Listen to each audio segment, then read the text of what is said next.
আজিৰ পৰা শিক্ষা বিভাগে এই বিদ্যালয়সমূহত পাঠদানৰ যি নিৰ্দেশনা দিছিল সেই আৰম্ভ কৰাৰ কিন্তু এতিয়াও পৰিস্থিতি স্বাভাৱিক হোৱা নাই। আমি এই মুহূৰ্তত হোলাংকাটনি গাঁৱৰ এখন বিদ্যালয়ত আছোঁ, বৰতলা প্ৰাথমিক বিদ্যালয়। এই বিদ্যালয়খনৰ পৰিৱেশটো আপোনালোকক দেখুৱাব বিচাৰিছোঁ। এতিয়াও চাওক, এতিয়াও যথেষ্ট পলস আছে। এই বিদ্যালয়খনৰ কিমান অংশলৈকে পানী হৈছিল আপোনালোকে দৃশ্যসমূহ দেখিব যে ইয়াত পানীয়ে সম্পূৰ্ণৰূপে বিদ্যালয়ৰ টিং পৰ্যন্ত পানী হৈছিল আৰু এতিয়াও বিদ্যালয়খনৰ আচবাব সকলো চেদেলি বেদেলি হৈ আছে। ভিতৰত এতিয়াও যথেষ্ট পলস আছে। এয়া বিদ্যালয়বোৰৰ কণ কণ ছাত্ৰ ছাত্ৰীয়ে অধ্যয়ন কৰা এইসমূহ কিতাপ আপোনালোকে চাওক, এতিয়াও পলস আছে ইয়াত। এতিয়াও এই পৰিস্থিতি স্বাভাৱিক হোৱা নাই। যদিও শিক্ষা বিভাগে আজিৰে পৰা পাঠদান আৰম্ভ কৰাৰ নিৰ্দেশ দিছিল, কিন্তু এতিয়াও এই পৰিস্থিতি দেখিবলৈ পোৱা গৈছে এই বিদ্যালয়সমূহৰ ভিতৰত। আমি এই পৰিৱেশটো আপোনালোকক দেখুৱাইছোঁ। এটা বিদ্যালয়ৰ শ্ৰেণীকোঠা, আমি শ্ৰেণীকোঠাৰ পৰিৱেশটো আপোনালোকক দেখুৱাম। এতিয়াও এই শ্ৰেণীকোঠাসমূহত ইয়াৰ যি বানাক্ৰান্ত ৰাইজ তেওঁলোকে আশ্ৰয় লৈ আছে। এয়া আশ্ৰয় শিবিৰ আমি আপোনালোকক দেখুৱাইছোঁ।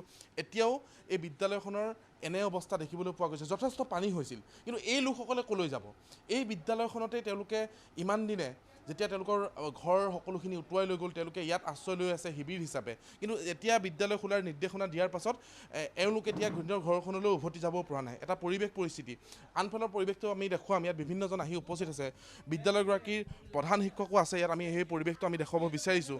এয়া বৰতলা প্ৰাথমিক বিদ্যালয়ৰ পৰিৱেশটো আমি আপোনালোকক দেখুৱাই গৈছোঁ। ভিতৰৰ পৰিৱেশটো আপোনালোকক দেখুৱাম অলপমান। এতিয়াও পৰিস্থিতি স্বাভাৱিক হৈ উঠা নাই। কণ কণ ছাত্ৰ ছাত্ৰীসকল এতিয়াও আছে, এতিয়াও চেদেলি বেদেলি হৈ এই বিদ্যালয়খনৰ এইসমূহ যাওক, ইয়াত কিতাপ পত্ৰ যিসমূহ কণ কণ ছাত্ৰ ছাত্ৰীয়ে খেলে সেইসমূহ আচবাব এতিয়াও পৰি আছে। এতিয়াও এই পৰিস্থিতি স্বাভাৱিক হোৱা নাই। ইমান পৰ্যন্ত পানী হৈছিল এই বিদ্যালয়খনত। আপোনালোকে চাওক কিমান ভয়ানক আছিলে এই বান, ইমানলৈকে পানী উঠিছিল। গতিকে এতিয়া ইয়াত পাঠদান আৰম্ভ কৰিব পৰা সেই পৰিৱেশ নাই। ইয়াত ডেস্ক বেঞ্চে বাচি থকা নাই। প্ৰধান শিক্ষকগৰাকী আছে, অলপমান কথা পাতিব বিচাৰিম যে এতিয়া পৰিস্থিতি স্বাভাৱিকলৈ অহা নাই। যথেষ্ট ক্ষতি হৈছে এই বিদ্যালয়খনৰ। আজিৰে পৰা পাঠদান আৰম্ভ কৰাৰ নিৰ্দেশ দিছে যদিও গোটেই পৰিস্থিতিটো কেনেকুৱা দেখিছে? এতিয়া চৰকাৰে আমাৰ শিক্ষা বিভাগে যি নিৰ্দেশ দিছে, সেই নিৰ্দেশ আমি এতিয়া আজি পৰ্যন্ত আমাৰ বিদ্যালয়খনৰ এটা যিটো সুস্থ পৰিৱেশ ছাত্ৰ ছাত্ৰীক লাগে, সেই সুস্থ পৰিৱেশটো এতিয়ালৈকে গঢ় লৈ উঠা নাই। সেইকাৰণে আমি সেইদিনাখন শিক্ষা বিষয়া আৰু জিলা আয়ুক্ত মহোদয়ৰ লগতো আলোচনা হৈছে।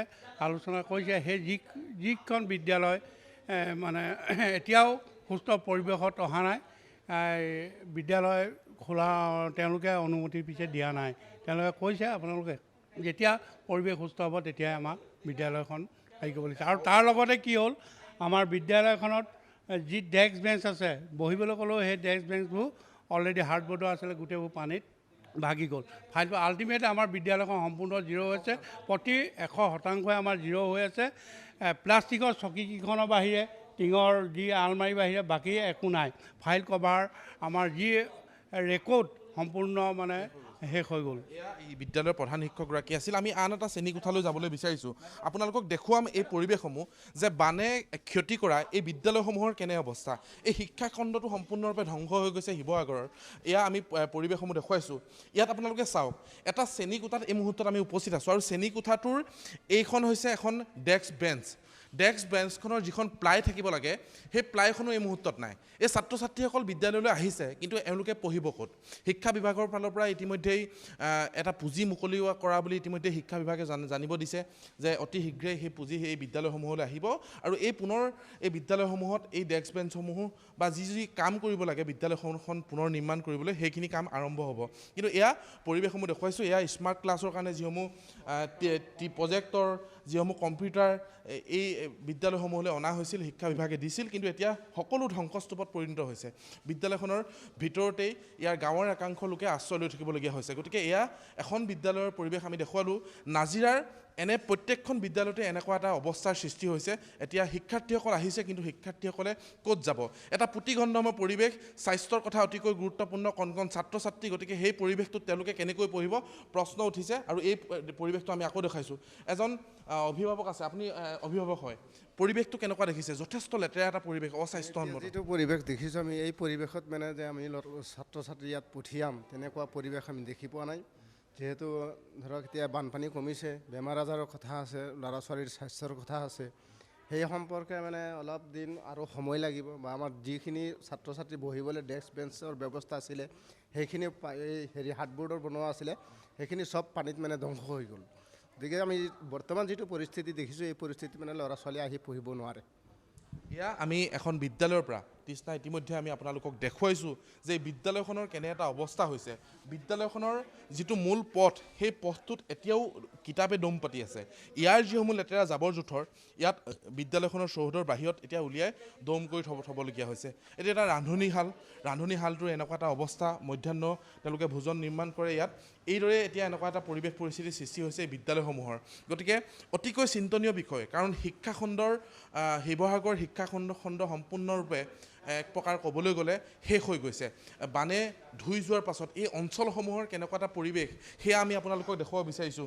এই অঞ্চলসমূহৰ শিক্ষাখণ্ডৰ কি অৱস্থা সেয়া আমি আপোনালোকক দেখুৱাব বিচাৰিছোঁ। এইসমূহ আপোনালোকে দেখিব ইয়াত কিছুমান তেওঁলোকৰ অতি প্ৰয়োজনীয় কিছুমান ডকুমেণ্টছ আছিল, ৰেজিষ্টাৰ বুক আছিল, কিন্তু সম্পূৰ্ণ শেষ হৈ গৈছে। বিদ্যালয়খনৰ যিসমূহ কিতাপ আছিল সেই কিতাপসমূহো সম্পূৰ্ণৰূপে শেষ হৈ গৈছে। আমি এই পৰিৱেশটো অকণমান বাইদেউ দেখুৱাব বিচাৰিছোঁ।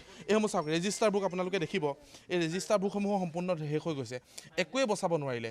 এই গাঁওখন শিৱসাগৰ নাজিৰাৰ হোলাংকাটনি গাঁৱৰ আমি পৰিৱেশটো আপোনালোকক দেখুৱাই গৈছোঁ। এয়া হৈছে হোলাংকাটনি গাঁৱৰ এখন বিদ্যালয়ৰ পৰিৱেশ। শিৱসাগৰৰ প্ৰায় প্ৰতিখন বিদ্যালয়ৰ একেই অৱস্থা দেখিবলৈ পোৱা গৈছে। বানে ধুই যোৱাৰ পাছত আজিও এই স্বাভাৱিক অৱস্থা ঘূৰি অহা নাই এই বিদ্যালয়সমূহলৈ, যাৰ বাবে আজি পাঠদান আৰম্ভ কৰাৰ নিৰ্দেশ প্ৰদান কৰিছিল যদিও এই পাঠদান আজিৰ পৰা আৰম্ভ কৰিব পৰা নাই। তৃষ্ণা ল'ম।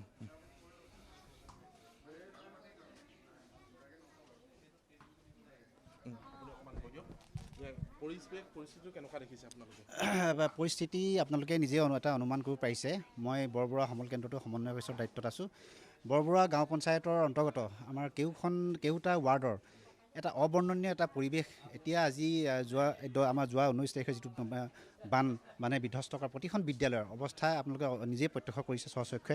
ইয়াৰ মানে পাঠদানৰ যিটো অৱস্থা সেই অৱস্থাটো এতিয়ালৈকে একেবাৰে হৈ উঠা নাই। আমাৰ যিটো পৰিৱেশ ইয়াৰ যে মানে একদম একেবাৰে অবৰ্ণনীয় অস্বাস্থ্যকৰ, এতিয়াও দুৰ্গন্ধময় অৱস্থা হৈ আছে। আমাৰ জৰীপ আৰম্ভ হৈছে ইতিমধ্যে। আমাৰ প্ৰতিখন ঘৰৰ অৱস্থা, আমাৰ ছাত্ৰ ছাত্ৰীসকলৰ ঘৰৰ অৱস্থা অতিকৈ বেয়া। তেওঁলোকে আহিব পৰা এটা অৱস্থালৈ অহা নাই। বিদ্যালয়ৰ যিটো মানে লাগে তেওঁলোকে পিন্ধি আহিব পৰা পোছাকযোৰ হোৱা নাই। লাগে তেওঁলোকৰ কিতাপ পত্ৰ ইতিমধ্যে বানে উটুৱাই লৈ গৈছে, সাজ পোছাক নাই, ঘৰৰ মাক দেউতাকৰ অৱস্থাটো বেয়া। এনেকুৱা এটা পৰিৱেশ এতিয়াও মানে অৱস্থাতেই আছে। আমি সেই অৱস্থাটোৰ পৰা আহিব পৰাই নাই।